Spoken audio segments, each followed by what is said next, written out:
있을 때 요한복음 강의 52번째 시간 요한복음 14장 15절에서 21절 말씀입니다.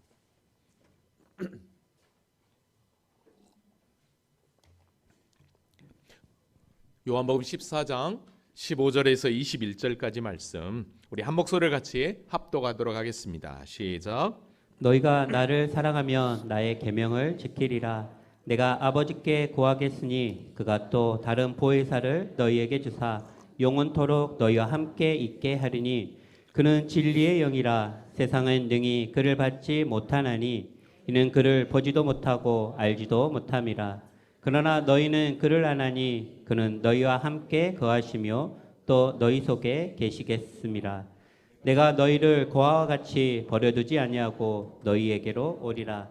조금 있으면 세상은 다시 나를 보지 못할 것이로되 너희는 나를 보리니 이는 내가 살아있고 너희도 살아있겠음이라.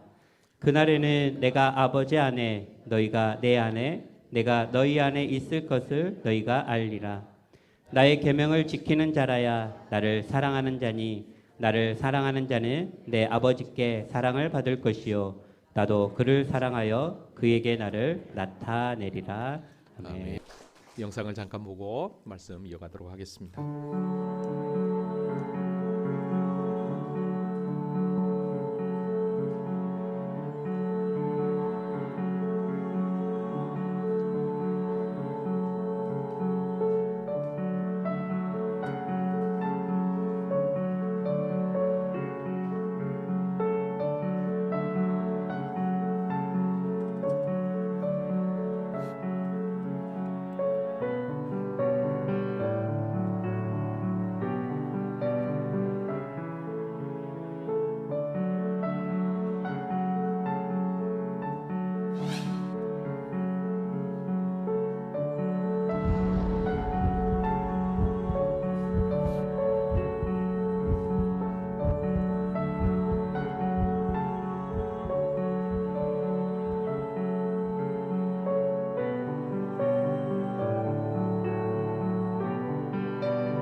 하나님은 살아계십니다. 살아계신 하나님은 보혜사 성령님을 우리에게 보내주셔서 우리와 영원토록 함께하신 하나님인 줄로 믿습니다. 우린 지금 계속해서 요한복음을 통해 예수님의 행적을 쫓아가고 있습니다. 이제 내일이면 당장 십자가에 못 박혀 죽어야 될 상황입니다. 이때 살아가는 제자들과 마지막 최후의 만찬을 나누시며 말씀하시는 유언 강론을 지금 우리는 계속 공부하고 있습니다. 그럼 지난 시간 말씀 잠깐 생각하고 오늘 말씀을 한번 들어가 보도록 하겠습니다. 예수님의 떠남을 이야기하면서 너희들은 나를 따라올 수 없다. 그리고 베드로에게 3번이나 나를 부인할 거라고 말을 할 때 제자들은 침통한 가운데 근심하고 있었습니다. 이때 예수님도 당장 십자가를 져야 되는 상황에서 당신도 근심하셨지만 그러나 요한복음 14장 1절에 너희는 마음에 근심하지 말라 하나님을 믿으니 또 믿으라고 하나님, 우리 주님은 제자들을 오히려 위로해 주셨습니다. 그 이유는 다른 게 아니었습니다. 당신은 떠나지만 그 떠남은 다른 게 아니라 너희를 위하여 거처를 예배하러 가기 때문이라 그랬습니다. 그리고 내가 다시 와서 나 있는 곳에 너희를 영접하여 너희와 함께 있겠다라고 말씀으로 위로해 주셨죠. 여러분 여기서 거처는 하나님 나라 천국을 뜻한다고 그랬습니다. 그래서 거처를 예배하러 간다라고 하는 것은 곧 나 십자가의 죽음을 지로 십자가로 나아간다라는 의미였습니다. 왜냐하면 예수님의 십자가를 통해야만이 우리의 죄가 사해지고 예수님이 마련해 놓으신 거처 천국에 우리가 들어갈 수 있기 때문이죠. 그래서 제가 지난 시간 이 말씀의 관점을 유대적 관점으로 해서 혼인 예식의 관점으로 여러분들에게 잘 설명을 해드렸습니다. 여러분 기억하시면 좋을 것 같고요. 그 다음에 예수님께서 거처를 예배하러 가신다라고 하는 의미는 십자가를 지심으로 인해 우리의 모든 죄가 사해지고 그로 말미암아 하나님이 우리 안에 거하실 수 있는 성전, 거처가 되어서 우리를 영원한 하늘 나라까지 완성시켜 가시겠다라고 영적 의미가 또 이 말씀 가운데 내포되어 있다라고 여러분들에게 말씀을 드렸습니다. 이런 의미로서 제자들에게 내가 너희를 떠남을 이야기했는데요. 그러면서 제자들이 이해할 줄 알고 예수님이 이런 말씀을 하셨죠. 내가 어디로 가는지 그 길을 너희가 안다라고 해요. 그 길은 십자가의 길이었죠. 자, 근데 여전히 제자들은 이 말을 전혀 깨닫지 못했습니다. 그때 도마가 이렇게 얘기하죠. 주여, 주께서 어디로 가시는지 우리는 알지 못하는데 그 길을 우리가 어떻게 알겠습니까? 이때 우리 주님은 이 알지 못하고 깨닫지 못하는 도마를 향해 짜증도 낼 수 있었지만, 그래? 내가 가는 길이 어딘 줄 알아? 그 길은 바로 곧 아버지께로, 즉 하늘나라인데 그 길로 가는 것은 바로 그 길을 가는 것은 곧 뭐다? 곧 내가 곧 길이고 진리도 생명이다. 그래서 나로 말지 않고는 아버지로 갈 자가 없다라고 분명하게 당신을 자증했던 것을 보게 됩니다. 그러니까 구원의 길, 천국 가는 길은 오직 한 길, 예수뿐이라는 걸 우리는 분명하게 확인했었습니다. 자, 그러면서 당신이 친히 하나님 되심을 드러내셨죠. 너희가 나를 알았더라면 내 아버지도 알았으리로다. 이제부터는 너희가 그를 알았고 또 보았다라고 이야기합니다. 여러분, 이때도 제자들이 또 우왕좌왕했죠. 이때 빌립이 이런 얘기를 했습니다. 주여, 아버지를 우리에게 보여주십시오. 그러면 족하겠나이다. 그러니까 제자들이 3년이나 예수님을 따라다녔지만 여전히 예수님을 온전히 하나님으로 믿지 못하고 있었음을 여기서 확인하게 됩니다. 이때도 예수님은 빌립을 향해 이렇게 이야기했습니다. 빌립아, 내가 이렇게 오래 너희와 함께 있으되 내가 나를 알지 못하느냐? 나를 본 자는 아버지를 보았거늘 어찌하여 아버지를 보이나 하느냐라고 이야기하시면서 삼위 하나님의 그 관계로 당신이 하나님 되심을 온전히 드러냈습니다. 내가 아버지 안에 거하고 아버지는 내 안에 계신 것을 내가 믿지 아니하느냐? 내가 너희에게 이르는 말은 스스로 하는 것이 아니라 아버지께서 내 안에 계셔서 그 일을 하시는 것이다 라고 이야기를 했습니다. 여기서 우리는 삼위일체 하나님의 신비를 여기서 확인할 수 있었습니다. 그러면서 이런 말씀을 하셨죠. 내가 아버지 안에 거하고 아버지께서 내 안에 계심을 믿어라. 그렇지 못하겠거든 행하는 그 일로 말미암아 나를 믿으라고 이야기했습니다. 무슨 얘기입니까? 예수님이 그동안 행하셨던 수많은 표적들은 전부 다 하나님만 하실 수 있는 표적이었기 때문에 곧 내가 하나님이다 라고 하는 표징을 이야기했던 것이죠. 이때 제자들에게 아주 소망스러운 말을 남겼습니다. 왜냐하면 근심하고 걱정하고 여전히 이걸 알지 못하지만 말이죠. 그래서 우리가 지난 시간에 보았던 것처럼 12절에 그렇게 얘기했죠. 내가 진실로 진실로 너희에게 이르노니 나를 믿는 자는 내가 하는 일을 그도 할 것이요 또한 그보다 큰 일을 하린다라고 그랬습니다. 자, 근데 여러분 보십시오. 여기서 내가 하는 일을 그도 하고 그 다음에 믿는 자가 하는 거예요. 그 다음에 그보다 큰 일도 한다라고 그랬어요. 그러면 왜 이런 일들이 언제 이루어지느냐? 내가 하는 일을 그도 하고 그보다 큰 일을 하는데 언제 이루어지느냐? 그건 다른 게 아니었습니다. 내가 아버지께로 갈 때 된다는 거예요. 자, 그러면 아버지께로 가면 이제 오늘 보겠지만 뭐가 옵니까? 보혜사 성령님이 옵니다. 그러면 어떡합니까? 내가 하는 일도 하고 그보다 큰 일도 하게 될 거라는 것이죠. 오늘 이제 말씀을 통해서 이걸 더 분명하게 말씀을 드릴게요. 그 다음에 두 번째로 또 제자들에게 이런 소망을 주셨죠. 내 이름으로 무엇이든지 구해라. 그러면 내가 행하겠다라고 분명하게 얘기합니다. 이것도 동일하게 어떡합니까? 항상 예수님이 계시지 않지만 성령 하나님이 오시면 예수님과 똑같은 영으로 임재하고 있기 때문에 항상 내가 주님 앞에 부탁한 것처럼 성님께 하나님을 의지하여 기도하면 응답하시겠다라는 그런 말씀이었습니다.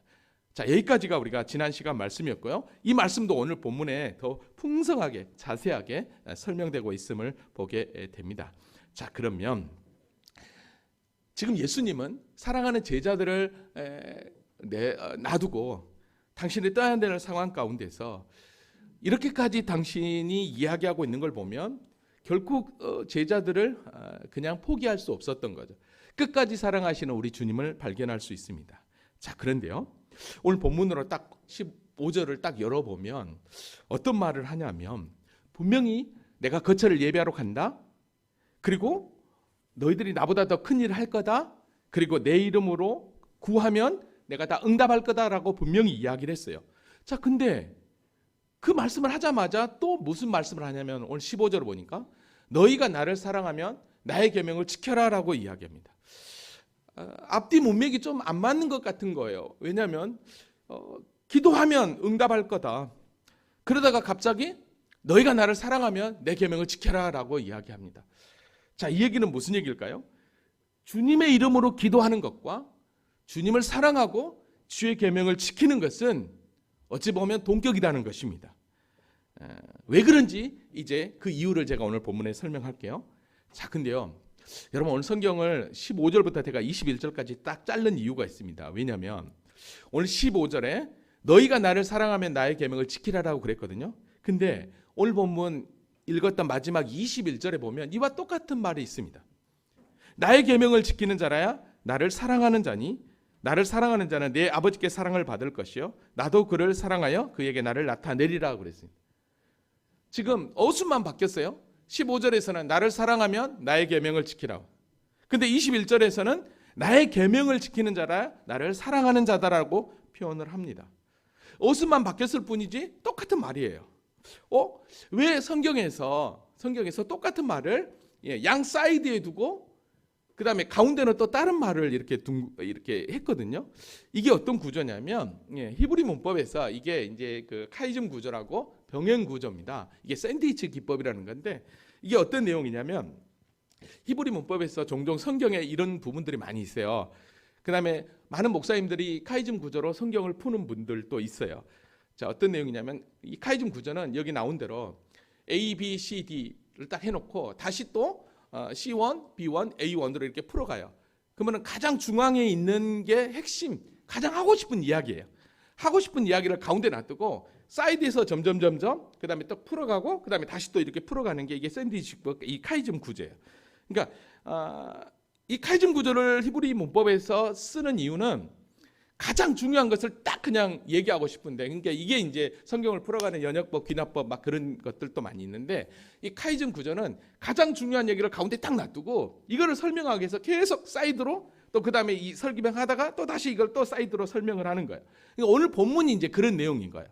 그러니까 오늘 본문에서 우리가 이제 15절부터 21절 그 사이에 가장 중요한 본문을 이야기하고 있는 거예요. 그걸 얘기하고 싶어서 지금 이 카이즘 구조로 이 요한이 나를 사랑하면 내 계명을 지킨다라고 하는 내용을 이렇게 쓰고 있어요. 자, 그러면 오늘 본문 어떤 게 가장 중요한 핵심 구절인지 그럼 오늘 본문을 다시 한번 읽고 그리고 나서 전체적으로 한번 다시 한번 풀어볼게요. 자, 그 15절과 21절 사이에 있는 16절부터 20절까지 같이 한번 읽어볼게요. 내가 아버지께 구하겠으니 그가 또 다른 보혜사를 너희에게 주사 영원토록 너희와 함께 있게 하리니 그는 진리의 영이라. 세상은 능히 그를 받지 못하나니 이는 그를 보지 못하고 알지도 못함이라. 그러나 너희는 그를 아나니 그는 너희와 함께 거하시며 또 너희 속에 계시겠음이라. 내가 너희를 고아와 같이 버려두지 아니하고 너희에게로 오리라. 조금 있으면 세상은 다시 나를 보지 못할 것이로되 너희는 나를 보리니 이는 내가 살아있고 너희도 살아있겠습니다. 그날에는 내가 아버지 안에 너희가 내 안에 내가 너희 안에 있는 것을 너희가 알리라.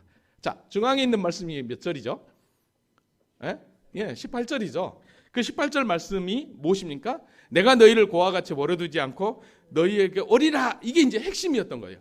그러니까 지금 14장 1절부터 그들이 주님이 떠난다고 얘기하니까 근심하고 걱정하는 가운데 지금 나보다 더 큰 일을 행할 거다. 그리고 내 이름으로 너희가 구하면 뭐든지 할 거다. 라고 하면서 무엇입니까? 내가 너희를 고아와 같이 버려두지 않고 너희에 오겠다라고 하는 게 이게 핵심이었어요. 자, 그러면 내가 너희에게 오겠다라고 하는 이 핵심이 18절이 어떻게 가능하냐는 거예요. 이게 가장 중요한데 그게 이제 뭐냐면 바로 16절부터 쭉 이야기했던 거예요. 16절부터. 그러니까 16절부터 여기서 얘기했던 거죠. 보혜사 성령을 너희에게 보내줘서. 그러니까 보혜사 성령이 오므로 말미암아 어떡합니까? 내가 너희를 고아와 같이 버려두지 않고 오겠다라고 이야기하고 있는 것입니다. 아멘입니까? 여러분 그래서 성령님을 보내주신다고 했는데요. 이 성령님을 보내준다는 얘기를 지금 이게 계속 유언 강론이 시작되고 있거든요. 근데 14장에서도 다음 시간에도 볼 거고요. 또 15장의 포도나무장에서도 이야기하고 또 16장에서도 또 성령을 이야기해요. 자, 그러면 이 시간에는 성령을 왜 하나님께서 보내주시는지 제가 14장, 15장, 16장에 있는 중요한 부분을 먼저 설명을 하고 그리고 나서 이제 오늘 본문을 풀면 오늘 본문이 훨씬 더 이해가 쉽게 될 것입니다. 자, 그러면 오늘 본문을 한번 전체적으로 성령님이 왜 우리에게 오셔야만 되는지, 성령님이 오셔서 하신 일이 무엇인지를 먼저 설명을 드리고 오늘 본문을 한번 풀어보도록 하겠습니다. 자, 그럼 오늘 본문 16절 한번 같이 읽어보겠습니다. 자, 시작. 내가 아버지께 구하겠으니 그가 또 다른 보혜사를 너희에게 주사 영원토록 너희와 함께 있게 하리니. 아멘. 자, 하나님이 한테 예수님이 구한대요. 그러면서 뭐라고 얘기합니까? 또 다른 보혜사를 너희에게 주도록 구하겠다는 거예요. 또 다른 보혜사. 그러면서 영원토록 너희와 함께 있게 하겠다는 거죠. 지금 당신이 떠나는 그런 시점에서 이야기하고 있는 거예요. 자, 여기서 보니까 보혜사가 뭐냐는 거. 보혜사. 이 보혜사는 아까 히브리어는 르하우지만 헬라어는 파라클레토스입니다. 이 파라클레토스 보혜사는 지킬 보호 은혜은 스승사, 그러니까 은혜로 지키고 보호하고 도와주는 스승님이라는 뜻이죠. 위로자, 상담자, 중재자라는 뜻도 될 수 있습니다. 자, 근데 중요한 것은 오늘 본문에서 뭐라고 얘기하냐면 또 다른 보혜사라는 표현을 써요. 보혜사면 보혜사지 또 다른 보혜사라면 첫 번째 보혜사가 있다는 거잖아요. 그러면 첫 번째 보혜사가 뭐냐는 거예요. 지금 제자들에게 얘기하는 거예요. 제자들에게 또 다른 보혜사를 보여준다니까 그러면 또 다른 보혜사는 누구냐? 바로 예수님이셨습니다. 왜냐하면 요한일서 2장 1절에 보면 이렇게 이야기합니다. 나의 자녀들아 내가 이것을 너희에게 쓰면 너희로 죄를 범하지 않게 하려 함이라. 만일 누가 죄를 범하여도 아버지 앞에서 우리에게 대언자가 있으니 이게 파라클레토스입니다. 대언자가 있으니 곧 의로우신 예수 그리스도시니라 라고. 그러니까 예수님은 당신이 성자 하나님으로 오셨지만 당신도 뭘로 오셨다는 거예요? 보혜사로 오셨다는 거예요. 그러니까 육신으로 오셨다는 거죠. 그러면 이제 십자가를 지고 떠나면 육신으로 떠나기 때문에 어떡합니까? 또 다른 보혜사. 그 또 다른 보혜사는 이제 성령님인 영으로 오셔서 영원토록 함께 하시겠다라고 이들에게 약속해 주고 있습니다. 그래서요, 여러분. 예수님께서 제자들에게 16장 7절에 가가지고는 뭐라고 얘기한 줄 아십니까? 내가 너희에게 실상을 말한다. 내가 진짜 얘기하는데 내가 떠나가는 것이 너희에게 유익이다.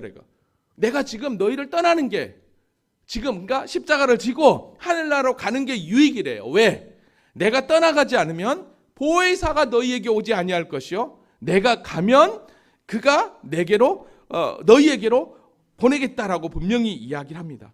여러분 잘 보세요. 왜 떠나가는 것이 유익이냐? 조금 전에 얘기했지만 예수님은 육으로 계신 분이십니다.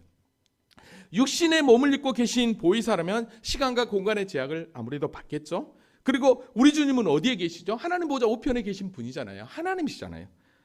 그러면 우리와 영원토록 한다라고 했을 때 어떻게 되겠습니까? 그래서 영으로 계신 성령님을 우리에게 보내주셔서 우리와 영원토록 안 계시는 곳이 없이 영원토록 함께하기 위해서 어떻게 합니까? 내가 너희에게 떠나가는 것이 유익이다라고 분명히 그렇게 말씀하셨던 것입니다. 이해되십니까? 자, 그러면 내가 그를 너희에게 보내겠다고 분명히 그랬어요. 그러면 성령님이 오셨습니까? 안 오셨습니까? 오셨죠. 예수님 십자가에 달려 돌아가시고 부활 승천하신 후에 오순절 날 120명의 마가 다락방에서 주님이 보낼 성령님을 기다릴 때 정말로 급하고 바람 같은 소리로 어떻게 합니까? 성령을 임함을 우리는 분명하게 기억하게 됩니다. 자, 그러면 여기서 잠깐만 멈춰서 생각할 게 있는데 이게 뭐냐면 분명히 오순절 성령 강림으로 성령님이 오셨습니다. 자, 그러면 예수님은 지금 어디 계시죠? 예수님 지금 어디 계시죠? 하나님 보좌 우편에 계시겠죠? 그러면 분명히 우리 주님이 성육신 하셨어요. 그리고 여기에 와 계셔, 예, 하나님 보좌 우편에 계셔요. 히브리서 1장 3절에도 분명히 그랬습니다. 그는 하나님의 영광의 강체시요 그 본체의 형상이시라. 그의 능력의 말씀으로 만물을 붙드시며 죄를 정결하게 하는 일을 하시고, 자, 십자가에 이 땅에 성육신 하셔서 죽으시고, 그죠? 높은 곳에 계신 지극히 크신 이의 우편에 앉으셨는데 다시 승계하셔서 계셨단 말이에요. 자, 그러면 예수님이 이 땅에 오셔서 분명히 당신이 이 땅에 오신 일을 하시고 어떻게 합니까? 다시 복귀하셨다는 거잖아요. 그럼 예수님이 이 땅에 오신 목적이 무엇이죠? 왜 오신 거예요? 예수님.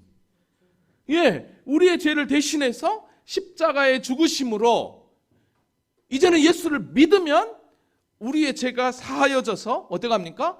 하나님 나라 영원한 천국에 들어갈 수 있는 길을 만들어주기 위해서 우리 주님이 오셨단 말이에요. 그러면 우리 주님이 그 일을 마치셨으니까 어떻게 합니까? 다시 승계하신 거죠. 그러니까 승계하셨으니까 지금 뭐가 온 거예요? 성령님이 오셨다는 거예요. 자, 그러면 우리의 구원에 있어서 또 다른 예수 십자가가 필요합니까? 안 필요합니까? 전혀 필요하지 않는 거예요. 왜냐하면 이미 2000년 전에 갈보리 언덕에 섰던 십자가는 이미 하나님의 아들이신 예수 그리스도가 이 땅에 오셔서 우리의 구원을 완성하셨기 때문에 하나님 보좌로 올라가셨고, 그래서 성령님이 이 땅에 오셨다는 것은 완벽한 구원을 완성하셨기 때문에 성령님이 오신 거예요. 그래서 우리가 또 다른 십자가를, 또 다른 구원자를 찾는다? 이건 정말 문제가 있는 거예요. 그래서 이단에 빠진 사람들을 보면 JMS 정명석이가 신천지의 이만희가 보혜사냐? 이건 말도 안 되는 거예요. 성경만 조금만 읽어도 우리는 바로 알 수 있는 거예요. 그러니까 우리의 구원, 이거를 어떻게 합니까? 예수님이 완성하시고 가신 이 구원을 성령님이 오셨는데요. 여러분, 성령님이 오신 분명한 이유가 있습니다. 여러분, 우리가 이제 다음 시간에 볼 텐데 요한복음 14장 26절에 이렇게 이야기합니다. 보이사 곧 아버지께서 내 이름으로 보내실 성령이에요. 예수 이름으로 보낼 성령이에요. 그가 너희에게 모든 것을 가르치고 내가 너희에게 말한 모든 것을 뭐요? 생각나게 하리라 하라고 그랬어요. 여러분, 제자들은요 3년 동안 따라다녔지만 예수님이 당신이 누군지를 계속해서 이야기했고, 떠남을 이야기했고, 십자가를 이야기했고, 부활을 얘기했어. 근데 아무도 못 믿었어요. 하나님이라는 것도 못 믿었어요. 조금 전에 보았잖아요. 빌립이 얘기하고, 내가 가는 길을 얘기할 때 도마도 그랬어요. 깨닫지 못했단 말이죠. 근데 어떡합니까? 나중에 이들이 성령이 임하면서 다 깨닫게 되는 거예요. 주님이 하신 말씀이 다 사실이었구나. 왜? 성령님은 모든 것을 가르치시고 내가 너희에게 말한, 즉 예수가 말한 모든 것을 생각나게 하시려고 성령님이 오셨단 말이죠. 아멘입니까? 여러분, 그래서 오늘 본문 17절 한번 가볼게요. 뭐라고 얘기하는지. 그는 진리의 영이라고 했어요. 성령님은 진리의 영이에요. 그래서 세상은 능히 그를 받지 못하나니, 그죠? 예수님을 안 믿었으니까 능히 받지 못해요. 이는 그를 보지도 못하고 알지도 못해요. 제자들도 그랬어요. 근데 어떡합니까? 그러나 너희는 그를 안 돼요. 제자들에게 안 돼요. 왜? 그는 너희와 함께 거하시며 또 너희 속에 계시겠어요. 지금 예수가 함께 있고 예수를 통해서 분명하게 보여줬으니까 너희는 안다라는 그런 표현을 했던 것을 보게 됩니다. 그래서 여러분 보세요. 성령님은요 어떤 분이시느냐. 요한복음 15장 26절에 보니까 내가 아버지께로부터 너희에게 보낼 보혜사 곧 아버지께로부터 나오시는 진리의 성령님 오실 때 그가 누구를 증언한대요? 나를 분명하게 증언한다고 그랬어요. 나를 분명하게 증언한다고 그랬어요. 예수님을 증언하는. 그러니까 성령님은 철저하게 예수 그리스도를 영으로 오셔서 예수님을 증거하는 거예요. 여러분, 그래서 요한복음 16장 13절에 그러나 진리의 성령이 오시면 그가 너희를 모든 진리 가운데, 그래서 우리 주님이 길이요 진리요 생명이라고 그랬잖아요. 진리로 인도하시는 거예요. 그리고 그가 스스로 말하지 않고 오직 들은 것을 말하며, 그러니까 성령님은 들은 것만 얘기하는데 누구에게? 예수의 이야기. 장래 예를 너희에게 예수를 통해서 증거했던 이야기를 말하겠다는 게, 이게 성령님이십니다. 아멘입니까? 왜냐하면 요한복음 16장 14절에 분명히 그랬어요. 성령님은 그가 내 영광을 나타내느니 내 것을 가지고 너희에게 뭐예요? 알린대요. 이게 성령님이에요. 아멘입니까? 그래서 우리 주님이 떠나는 게 유익이고 성령님이 오는 건 다른 게 아니에요. 예수님이 누구시며 예수가 행하신 그 놀라운 구원 사역이 누구신지를 우리에게 밝히 이해시켜서 믿게 하는 게 뭐예요? 성령 하나님이라는 거예요. 아멘입니까? 그래서 성령이 우리 안에 임하시면, 그래서 우리가 성령 충만하면 우리가 어떤 죄인이고 우리가 어떤 심판을 받아야 되고 우리가 어떻게 의인이 되었는지를 우리가 분명하게 알고 깨닫게 되는 것입니다. 아멘입니까? 여러분, 그래서 요한복음 16장 7절에 그러나 내가 너희에게 실상을 말하노니 내가 떠나는 것이 너희에게 유익이다. 왜? 내가 떠나가지 않으면 보혜사가 너희에게 오지 아니하니. 그렇죠. 떠났으니까 보혜사가 오는 거예요. 그래서 그가 와서 죄에 대해서, 의에 대해서, 심판에 대해서 세상에서 책망하는 거예요. 여러분, 그러니까 저와 여러분이 어떡합니까? 예, 깨닫게 되는 거예요. 여기서 보십시오. 세상을 책망한다고 그랬어요. 여기서 세상은 하나님의 택함받은 백성도 되지만 세상 사람들도 돼요. 자, 근데 책망한다라고 했을 때 이거는 번역이 잘못됐어요. 이거는 엘렌코라고, 이거는 꾸짖 깨닫게 하다라는 의미가 더 강해요. 그러니까 성령님이 오셔서 책망하신다는 게 아니라 깨닫게 하신다. 그러니까 여러분 보십시오. 성령 하나님이 우리 가운데 오지 않으면 저와 여러분이 예수로 주님을 고백할 수도 없는 거고 믿음으로 내가 천국을 바라볼 수도 없는 거예요. 아멘입니까? 왜냐하면 우리 안에 이미 성령께서 역사하고 계시고 우리의 마음을 주장하기 때문인 거죠. 왜? 세상은 능히 깨닫지 못한다니까요. 알지 못한다니까요. 근데 오늘 저와 여러분이 지금 알고 있고 믿고 있잖아요. 그 얘기는 무슨 얘기예요? 우리 안에 누가 임재하고 계신다고요? 성령 하나님께서 임재. 아멘이에요. 이게 얼마나 큰 은혜입니까? 제자들도 예수님과 3년이 넘도록 동고동락했어요. 근데 예수님의 말씀을 전혀 깨닫지 못했다니까요. 근데 우리는 지금 예수님의 말씀, 예수님의 행적을 요한복음을 통해서 계속해서 깨닫고 있잖아요. 저만 깨닫습니까? 깨닫고 있잖아요. 그러면 그 깨달았다는 것은 우리 안에 누가 역사하고 있다는 거예요? 성령님이 역사하고 있는 거예요. 아멘이에요? 아멘이에요. 아멘. 여러분, 그래서 성경이 뭐라고 기록됐다고 그랬습니까? 모든 성경은 하나님의 감동으로 됐다고 그랬어요. 성령의 감동으로 되신 그 성령께서 지금 우리에게도 역사하기 때문에 우리가 성령 하나님을 의지하고 성경을 보면 예수 믿는 우리는 은혜가 되고 감사가 되고 힘이 솟는 거예요. 그런데 세상 사람들이 성경을 읽을 때는 소설밖에 되지 않는 거예요. 백독 천독을 해도 성령 하나님의 은혜를 사모하지 않고 성경을 읽으면 소설책밖에 되지 않는 거예요. 아멘이에요. 이게 성령 하나님이 오신 첫 번째 이유입니다. 온전히 예수의 영으로 그 예수 그리스도를 우리에게 더 가르쳐 주기 위해서, 믿게 하기 위해서. 올해표를 제가 예수를 더 알고 예수를 더 닮고 예수를 더 전하자고 그랬어요. 그럼 내년 표가 뭘까라고 했을 때 고민을 했어요. 예수를 더 알고 아직도 알아야 되니까. 근데 성령 하나님이 우리 가운데 오셔서 계속 알게 하니까 이제는 어떻게 할까라고 정하다가 요한복음 21장에 나와 있는 15장 5절부터 17절까지 해서 네가 나를 사랑하느냐, 그걸로 정했어요. 예수를 알고 진짜 예수를 믿고 있다면 진짜 네가 나 사랑하냐? 그럼 그 사랑은 주님을 정말 사랑하고 교회를 사랑하고 성도를 사랑하는가, 이 세 가지로 표를 정해봤어요. 너무 멋지지 않습니까? 이 기도의 능력인 줄 알겠습니다. 정말이에요. 근데요, 두 번째 성령이 오신 이유가 있어요. 그게 뭐냐면 여러분 보십시오. 교회를 세우는 거였어요. 무슨 얘기냐면 여러분, 성령이 언제 임했다고 그랬습니까? 사도행전 2장에서 임했죠. 그죠? 사도행전 오순절 성령 강림 때 이렇게 성령이 이렇게 임했잖아요. 그래서 성령이 임하여서 그들이 하나님의 큰 일을 이야기하는데 각자 수많은 이 디아스포라들이 오순절날 다 예루살렘으로 모여들었을 때 이들이 성령 충만하여서 이야기하는 소리를 다 자기 나라 언어로 들었어요. 그러니까 성령 강림을 통해 각국의 많은 사람들이 다 자기 나라 말로 알아들었단 말이에요. 하나님의 큰일이라고. 여러분, 사실 언어가 언제 흩어졌습니까? 창세기 11장이에요. 여러분, 창세기 11장에서까지는 언어가 하나였어요. 근데 바벨탑을 쌓으면서 노아 형수로 말미암아 심판받을 그들이 심판을 경험했음에도 불구하고 그의 후손들이 하나님을 떠나서 자기 이름을 내려고 높아지려고 했잖아요. 그런 상황 가운데서 하나님께서 그들의 언어를 흩어버렸잖아요. 그러니까 하나님 나라가 깨져버린 거죠. 근데 마가 다락방에서 성령이 임함으로 언어가 하나가 된 거예요. 하나님의 구원사역이, 예수님의 구원사역이 완성된 증거로 성령이 임하면서 이제는 모든 언어가 하나가 되어서 하나님의 큰 일을 알게 되는 거죠. 한마디로 얘기하면 하나님 나라가 회복이 되고 그 회복된 그 증거로서 어떡합니까? 가시적인 하나님 나라 원형인 교회가 세워진 거예요. 교회가. 아멘이에요. 여러분, 그래서 교회는 어떤 것이냐라고 했을 때 고린도전서 12장 12절에 13절입니다. 같이 한번 읽어보겠습니다. 자, 시작. 몸은 하나인데 많은 지체가 있고 몸에 지체가 많으나 한 몸임과 같이 그리스도도 그러하니라.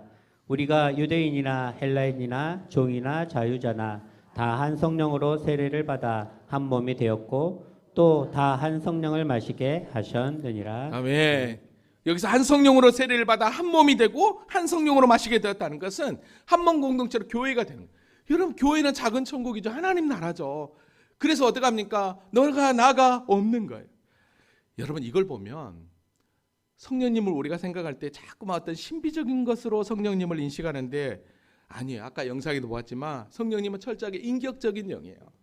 인격적인 영이기 때문에 함부로 이 성령님이 곡해가지고 이상하게 행동하지 않아요. 그런데 세상이 이상한 교회들이 성령님을 이상하게 만들어요. 오늘 본문에서 보더라도 성령님은 철저하게 인격적인 영으로 예수의 영으로 오셔서 예수를 알게 하고 예수를 닮게 하고 예수를 증거하게 하는 게 바로 성령님이에요. 근데 희한하게 쓰러지고 이상한 소리하고 무너지게 하는 거예요. 여러분, 성령님은 이 땅에 오셔서 복음이 무엇인지를 분명히 얘기해요. 성령님이 계시기 때문에 어떡합니까? 우리가 주의 이름으로 언제든지 주님 도와주세요 하고 기도할 수 있는 거예요. 성령님이 역사하기 때문에 어떡합니까? 아까 얘기했죠. 주님을 사랑하면 내 계명을 지킨다고 그랬죠. 사랑하고 계명을 지킬 수 있는 거예요. 왜? 성령님이 내 안에 역사하니까. 그래서 교회로 부르셔서 교회 안에서 하나님의 영광을 위해서 살도록 하시는 거예요. 이걸 보면 우리가 성령님을 너무 곡해하는 분들이 있어요. 아니에요. 성령님이 철저하게 인격적인 영으로 우리 가운데 임하고 있는 줄로 믿습니다. 여러분, 그러니까요, 삼위 하나님의 구원 역사를 보면 성부 하나님은 우리의 구원을 계획하시고 성자 예수님은 우리의 구원을 완성하시고 성령 하나님은 그 완성된 그 구원을 우리에게 온전히 이해시키고 믿게 해서 우리를 예수 믿게 하였다는 것. 삼위 하나님의 놀라운 작품이 저와 여러분입니다. 여러분, 이런 은혜를 저와 여러분이 받고 있어요. 어떻게 이런 은혜를 저와 여러분이 받고 있냐고요. 아멘입니까? 하나님의 교회에서 이런 은혜를 저와 여러분이 받고 있고 그것도 모자라서 목사로, 장로로, 권사로, 집사로, 성도로 불러서 우리를 세워주었는데 이게 얼마나 큰 은혜냐고요. 아멘입니까? 여러분요, 이런 은혜를 하니까요, 우리 며칠 전에 이복실 권사님이 꽃집에 갔는데 이 꽃이 너무 예쁘더래요. 너무 예뻐갖고 자기 집에 살까 하다가 교회에다 하나 놔두면 좋겠다 해서 하나를 샀어요. 근데 이름표까지 와버렸어요. 그런데 다시 전화가 왔어요. 교회는 강대상 한쪽만 놓으면 그런데 양쪽. 그래서 다시 또 제가 주문해가 다시 왔어요. 그래서 이름표를 뺐다가 혹시라도 우리 권사님 시험 들면 안 되니까 이제 좀 이따 뛸 거예요. 너무 이게 좋은 거예요. 이 꽃을 놔두면 교회가 화나겠다. 제가 더 화난데 이게 화나겠다 생각하신 거예요. 그리고 하신 거예요. 이거죠. 왜요? 하나님의 은혜를 하면 어떻게 하면 내가 하나님의 교회를 위해서 헌신할까? 이거죠. 더 큰 게 뭐 있겠습니까? 아멘이죠. 아멘인 거예요. 여러분, 그러니까 오늘 본문으로 이제 와보세요. 이제 진짜 오늘 본문 쉬워요. 보세요. 너희가 나를 사랑하면 나의 계명을 지키리라. 어떻게 우리가 주님을 사랑하고 계명을 지킬 수 있겠냐고요. 우리 스스로는 안 돼요. 누가 오면? 성령님이 오면. 아멘입니까? 그러면 성령님이 우리 가운데 오시면 우리가 주님을 계명을 안 지킬래 안 지킬 수 없어요. 여러분, 이거를 요한 1서에서 요한이 다시 한번 증거하거든요. 뭐라고 하나 보십시오. 우리가 그의 계명을 지키면 이로써 우리가 그를 아는 줄 알 것이요. 그를 아노라 하고 그의 계명을 지키지 아니하는 자는 거짓말하는 자요. 진리가 그 속에 있지 아니하되 누구든지 그의 말씀을 지키는 자는 하나님의 사랑이 참으로 그 속에 온전하게 되었나니 이로써 우리가 그의 안에 있는 줄을 아노라. 그의 안에 산다고 하는 자는 그가 행하는 대로 자기도 행할지니라 라고 얘기해요. 그러니까 그가 행하는 대로, 여기서 뭐예요? 예수의 삶을 그대로 행하게 되는 거예요. 성령님이 임하면. 여러분, 그러면 예수님이 이 땅 가운데 우리에게 보여주셔서 가장 보여줬던 그 본이 무엇입니까? 자신을 낮추고 죽기까지 복종하셨던 그 십자가. 오늘 저와 여러분이 그렇게 살아가는 거예요. 그러니까 예수 믿는 우리는 주님을 사랑하고 주님의 계명을 지키면 바로 이거예요. 예수의 삶을 살게 되는 거예요. 자동적으로. 그러기 위해서 그런 삶이 안 사라지니까 우리가 뭐가 필요한 거예요? 성령 충만이 필요한 거예요. 아멘입니까? 아멘. 그래서 보혜사 성령을 너희에게 보내주시겠다고 분명히 이야기했어요. 그래서 영원토록 함께 하겠다고 얘기했어요. 진리의 영이라고 그랬어요. 그래서 세상은 알지 못하지만 너희는 안다라고 분명히 이야기했어요. 자, 그러면서 오늘 가장 중요한 말씀, 내가 너희를 고와 같이 버려두지 아니하고 너희에게 오리라. 어떻게? 영으로 오겠다는 거예요. 그러니까 보십시오. 너희를 고아와 같이 버려두지 않고 너희에게로 오리라. 누가? 예수의 영으로, 진리의 영으로 오시는 거예요. 그러니까 진리의 영으로 오셔서 너희 가운데 있으니까 여러분 보십시오. 제자들이요, 성령을 받고 나서 얼마나 멋지게 사역하나 보십시오.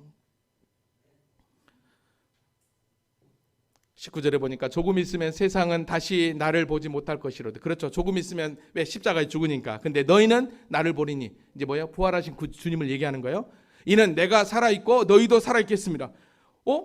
예수님이 살아있는데 왜 너희도 살아있대요? 다른 게 아니에요. 성령 하나님이 우리 가운데 있으니까. 여러분 보십시오. 그래서 고린도전서 15장 45절에 그렇게 얘기했어요. 기록된 바 첫사람 아담은 생명이 되었다함과 같이 마지막 아담은 살려주는 영이 되었나니. 그래서 저와 여러분이 뭐예요? 산자가 되는 거예요. 아멘입니까? 아멘. 그래서 20절에 보니까 그날에 내가 아버지 안에, 너희가 내 안에, 내가 너희 안에 있는 것을 너희가 알리라. 그날에 성령 하나님이 임재한 그날. 요한일서 4장 13절에 다시 사도 요한이 또 고백했어요. 그의 성령을 우리에게 주심으로 우리가 그 안에 거하고 그가 우리 안에 거하는 줄을 아느니라. 그래서 오늘 저와 여러분이요, 어떡합니까? 주님의 계명을 지킬 수 있는 거예요. 그래서 우리 주님이 이 얘기하는 거예요. 나의 계명을 지키는 자라야 나를 사랑하는 자니. 나를 사랑하는 자는 내 아버지께 사랑을 받을 것이요 나도 그를 사랑하여 그에게 나를 나타내리라 라고 얘기해요. 왜요? 이거는 그냥 되는 게 아니에요. 성령 하나님 때문에 이 놀라운 일들이 일어나게 되는 거예요. 그에게 나를 나타내리라. 오늘 저와 여러분이 예수를 더 알고 예수를 더 닮는 데는 성령께서 우리 가운데 역사하지 않으면 안 돼요. 그래서 성령께서 우리 가운데 풍성히 역사할 때 이제는 예수를 더 전하게 되는 것입니다. 그래서 요한복음 14장 1절에 우리 주님께서 야, 너 마음에 근심하지 마. 하나님을 믿으니 또 나를 믿어. 여러분 이 말씀 하신 거예요. 여러분 이 말씀을 쉽게 풀면 이거예요. 얘들아, 내가 떠난다고 너무 근심하지 마. 너희를 구원하기 위해서 내가 십자가 지고 너희와 영원토록 이제 보혜사 성령님을 보내주셔. 그래서 내가 너희를 떠나지 않을 거야. 그러니까 그 하나님을 믿어. 알았지? 응. 바로 이 얘기예요. 이 얘기. 이제 말씀을 정리합니다. 하나님의 구원 사역을 보면 저와 여러분이 얼마나 귀하고 소중한 존재인지 모릅니다. 아멘입니까? 조금 전에 얘기했지만 성부 하나님은 우리의 구원을 계획하시고 성자 예수님은 우리의 구원을 완성하시고 성령 하나님은 우리의 구원을 온전히 믿도록 예수의 영으로 오셔서 진리의 영으로 오셔서 우리를 진리 가운데 인도하고 말이죠. 근데 지금도 그 진리 대신 그 보혜사 성령님이 우리를 이끌고 있으니 이게 얼마나 큰 은혜입니까? 그리고 오늘 주신 말씀처럼 고아와 같이 너를 버려두지 아니하고 내가 다시 오겠다라고 하는 그 약속이 이미 우리 가운데 이루어지고, 그래서 저와 여러분이 혼자 있다라고 생각할 때, 걱정과 근심이 찾아올 때 두렵지 않고 하나님 앞에 주의 이름으로 기도할 수 있는, 예수의 이름으로 기도할 수 있는 이유는 무엇입니까? 바로 성령 하나님이 내 안에 있기 때문인 거예요. 아멘입니까? 여러분의 삶 가운데 걱정, 근심이 찾아왔습니까? 문제가 혹시 찾아왔나요? 성령님이 여러분 안에 내주하고 있음을 기대하시고, 아니 이미 여러분 가운데 역사하고 있음을 믿으면서 주님을 더 신뢰하고 주님을 더 의지하면서 믿음 가운데 전진하는 우리 모두가 될 수 있기를 주님의 이름으로 축원합니다. 아멘. 우리